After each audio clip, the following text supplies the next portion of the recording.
So, first of all, what a panel. These are truly legendary people. And I have to admit that I'm not sure, am I supposed to be here? Or am I just supposed to be there listening to these gurus with all tons of experience? So you guys may not see the sign, 5 minutes left, 2 minutes left. This lady is raising this fantastic sign. And sometimes I think, let them talk, because they have so much to say. So first of all, Jerel, thank you so much for inviting me to such a wonderful event. I feel the vibe. I enjoy such events a lot because every time after such events, I meet new people. Some of them become friends, some become startups that I advise. So thank you so much and looking forward to the chat. Awesome. Welcome, Alex, and thank you for coming here. Like, it was such a last minute notice invite, Alex. And one of the reasons why we're starting the conference so early is because I really want to squeeze Alex in because of his book, The Venture Mindset. I think it's super relevant for everyone in this room here because it shows a lot of interesting concepts and mental models that I think will be helpful for every one of you here. So let's get right away. Like, could you share more about like the inspiration, kind of why you actually wrote this book with Professor Ilya? Well, look, just a few words about myself. I was a partner at UI. I was a partner at McKinsey here in Silicon Valley office. I launched my startup as a co-founder and CEO in health tech. And I wish I could present my startup in such a concise way as it was just delivered in 2 minutes. And you know what? I never expected to write a book. But I always had a very simple question in mind. Why do some companies manage to innovate at scale? And I was at Amazon and launched numerous new ventures there. And companies like Google and other also come to mind. But why big, gigantic traditional organizations fail to do so? And then I met Ilya Strebulaev, a pretty famous professor from Stanford, who did tons of research around venture capital as well as the unicorns. And I realized that so many things mentioned in his research are very much relevant, not just to startups, not just to venture capital, but also to career decision making, actually any decision making in case you make a decision in an environment of high risk or unpredictable environment. And what I realized that I want to just share these thoughts with as many people as possible, because this is a mindset. This is pretty much a set of rules which may help you to make better decisions, especially if you deal with the uncertainty or risk.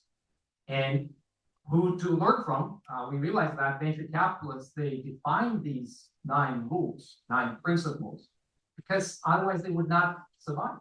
So these are the principles that were kind of evolutionary came to be true. So that's what we share in our book.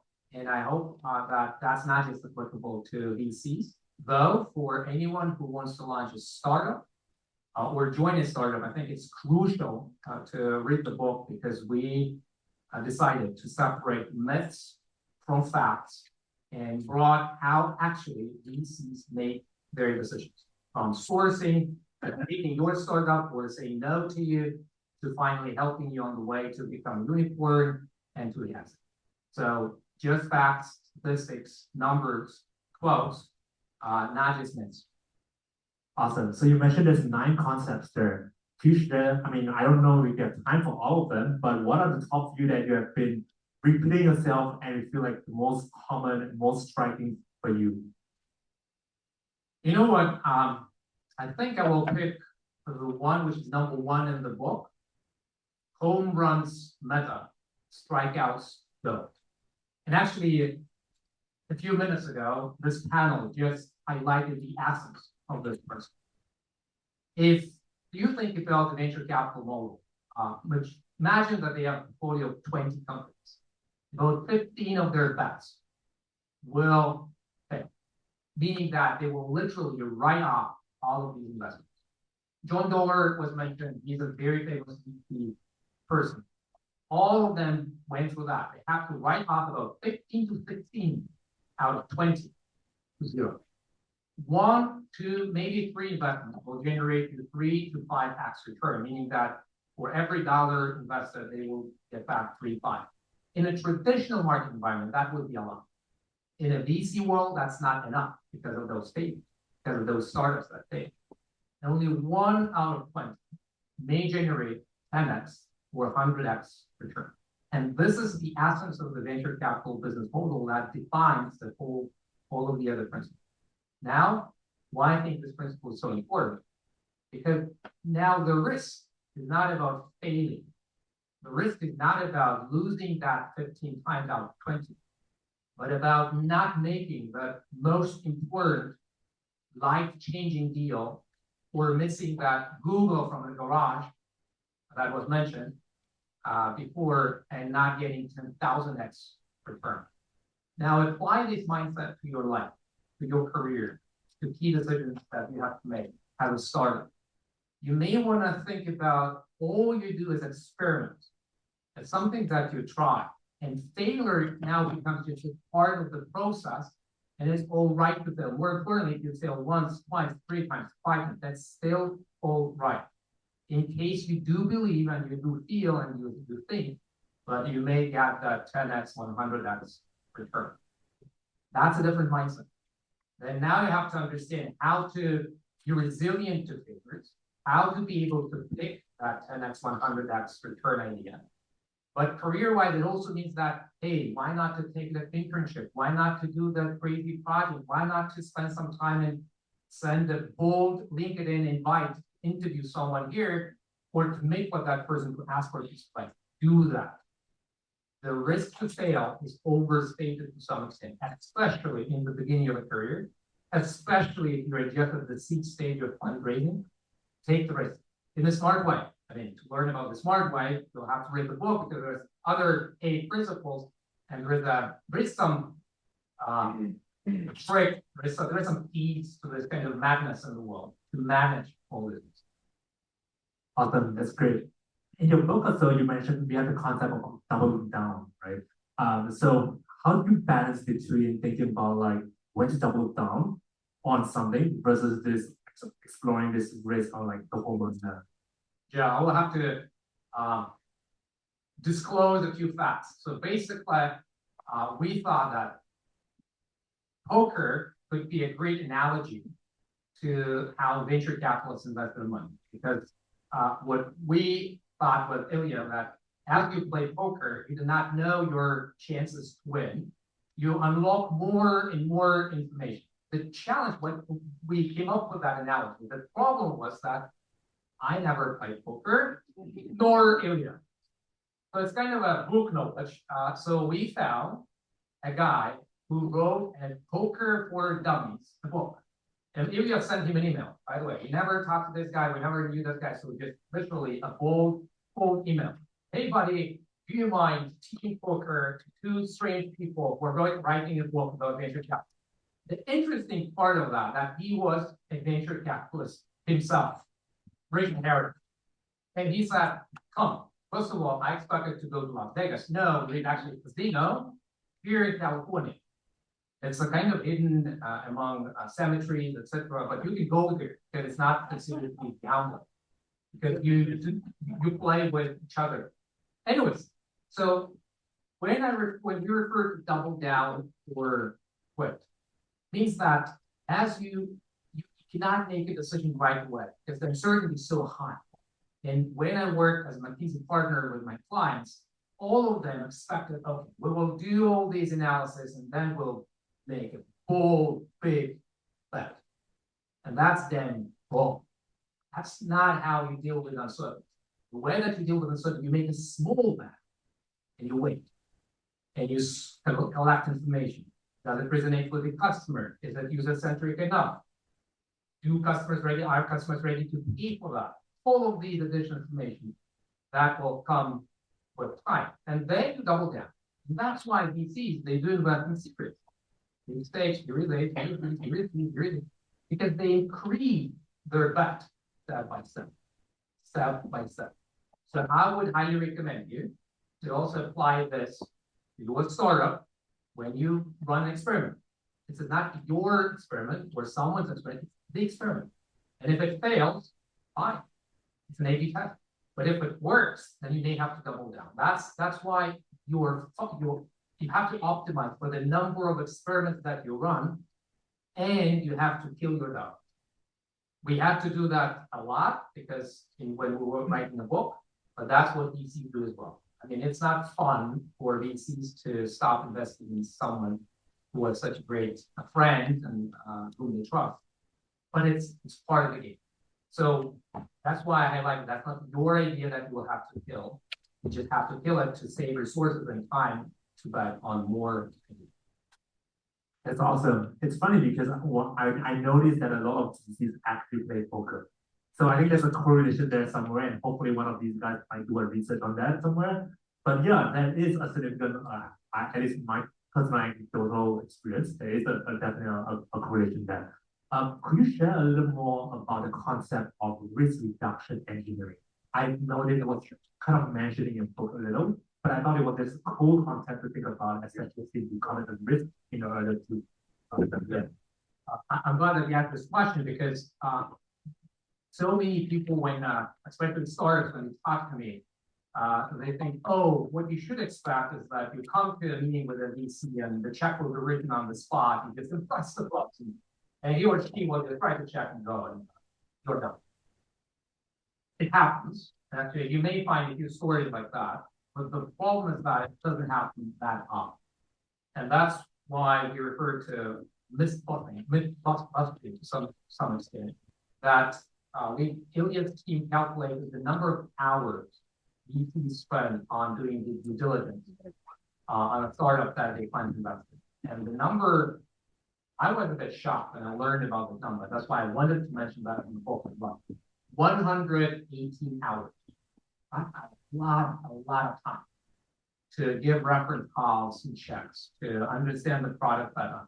And that's actually somehow helped many VCs, professional VCs, to avoid big, huge failures, like Theranos, for instance. There are many VCs who never invested in Theranos because they did the due diligence.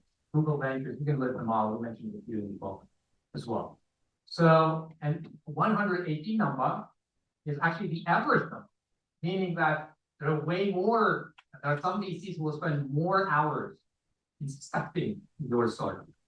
The trick here, of course, is that they may say no or yes pretty fast initially. So we use kind of two lanes. In the fast lane, they make a decision super quick, right? Yes, no, and they rely on some, you may call it, I have applied math degree and I work for AWS AI team, and it's pattern recognition. So they design to some extent some kind of an algorithm to quickly make a decision and to reduce from 100 opportunities to 10. But those 10, they will inspect very carefully. So risk reduction engineers that you referred to, they act like them because they don't want to take unknown risks. They want to inspect all these risks and to at least be aware of what will happen. What are the risks that they want to test? What are the hypotheses that the startup will test and verify? Some risks will still be there, but they want to be very well aware of those. And if you read some notes which are presented to committees at VCs, they will be focused on these risks. Here are the risks X, Y, Z, and that's the way that they plan to be addressed. Exactly the same way as when I was at Amazon, we were writing so-called 6 pages, and risks were part of that discussion. What are the risks that you're taking? How do you plan to mitigate them? What is the plan to test? All of that you'd rather, as a startup, outline now and be open with your VC investor as well. That's awesome. I want to leave some time for questions from the audience, but I do have one last question. I think it's a super interesting topic in your book, which is why is consensus a dangerous thing versus why should we look for conviction? That's a great question that we discuss a lot with corporate clients and large organizations. So if you think about if the goal is to catch an outlier, some kind of an uncommon idea, which is not yet fully recognized with its whole full potential. Not like GenAI thing. Right now, everyone is like, I cannot open my LinkedIn now. It's all about GenAI and only about GenAI, which is a bit crazy, but to some extent, that's a known idea that most likely will generate some kind of cool stuff going forward, for sure. And it was already generated. But if you're looking for a true outlier, then you should not expect that everyone in the room that you discuss this idea with would agree with it. By definition, it has to be kind of controversial.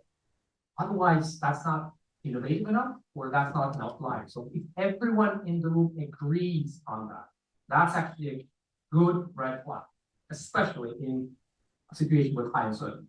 And that's the opposite what you would expect in a larger traditional organizations, where everyone will think in advance. And I spend too much time probably doing that.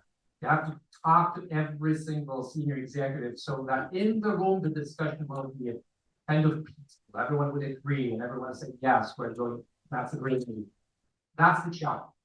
That's why VCs, and that's what Ilya's research demonstrated, that VCs who agree that partners and general partners in the room should not agree and should not have a unanimous agreement that this is the right investment, they perform better. If there is different kind of rules, say unanimity -1, so basically one can disagree, or in some VCs, and you have to, by the way, if you plan to raise as a startup, you have to understand how these VCs will make a decision about your future. In some VCs, just one single partner is enough to write about that in the book. One partner is enough to make a call. The other will ask questions, but it's going to be a single partner decision that will take care of you and will take responsibility for you. So, and such VCs, I mean, actually, that's a very successful VC.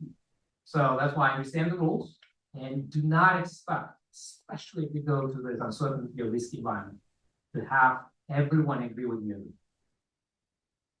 Awesome. And I think we will open the floor for questions. Wow, there's so many. Yep, let's pick one.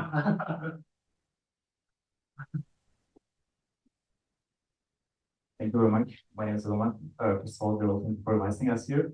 And Alex, I was actually one of the early readers of the Venture Mindset book, and I really liked what the convenience should go over consensus, as you just mentioned about it. And I'm curious, what do you think should be applied the same in the founders, how they pursue some decisions? Should they pursue with their vision, even if they don't have a full consensus within their team, or it should go in a different way? Thank you for the question. I think the answer is obviously yes. More importantly, it should not be just about the founder. It could be an employee that you hired or an engineer who came up with an idea that you personally, as a founder, may disagree with. But look, I mean, I had a chance to see that in real life. It's Jeff Bezos who have disagreed, but still committed to let people test. Because look, the idea is that you're not making, again, I would just refer to that principle. You're not making a big, bold bet. You're making many small bets and you test things. So if you can design the experiment, you test the idea, do that. In some cases, it's a small experiment. I mean, I was part of the launching of Prime Now, but at the same time, so many ideas fail on the way. So you test, learn, and if it fails, then it fails.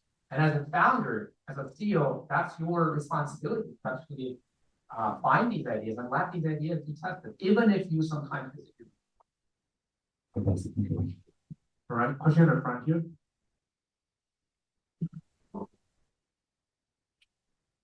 Thank you for your time today. My question is on due diligence. How do you navigate, or what strategies you might be using with the VCs when they're conducting due diligence on a startup that is still in the idea phase? You know, we really don't have a lot of customer traction, a lot of metrics that they can do a lot of due diligence on. Any recommendations there? How would you approach that? Look, I think the answer would vary because like I said, I spent some time in health tech, and then health tech and biotech. The answer would be different from consumer tech in other businesses. But if you start asking this question when you receive the due diligence request from a VC, then go late.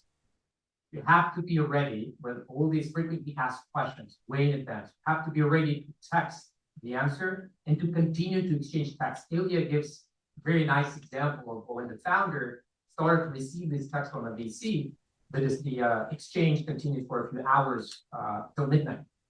So you have to be ready. And early signals, they may not have tons of data, but you will have some quotes from the users. So if you not talk to your users to collect feedback, then c'est la vie, and you have to.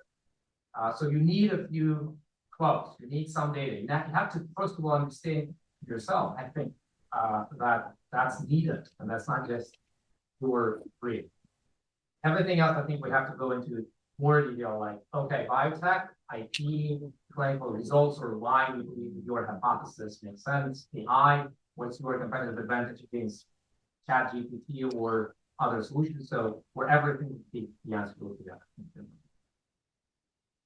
Unfortunately, we're at time, and I told you that this fantastic science and history and yes, we do have a packed schedule today, so unfortunately, we do have to end this session. And thank you so much. Let's give him a round of applause.